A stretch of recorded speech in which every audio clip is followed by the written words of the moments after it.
To view the speed profile for one of your vehicles, come over here to Activity, Speed Profile, and set the options to whatever you'd like.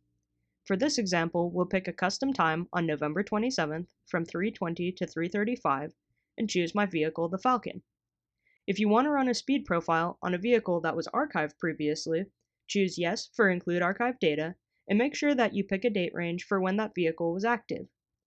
Road speed provider is whether this is coming from a commercial or community map provider, and this is usually just kept to all so that it comes from both sources, and we'll leave it there for now.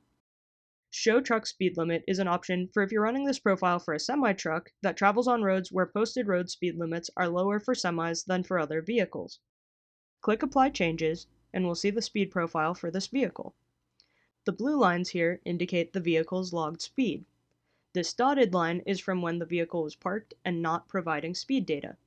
The red line up here indicates the posted speed limit, and we don't have a red line before this point because the vehicle was at a rest stop and merging onto the highway, and the rest stop and merge ramp didn't have posted speed limits.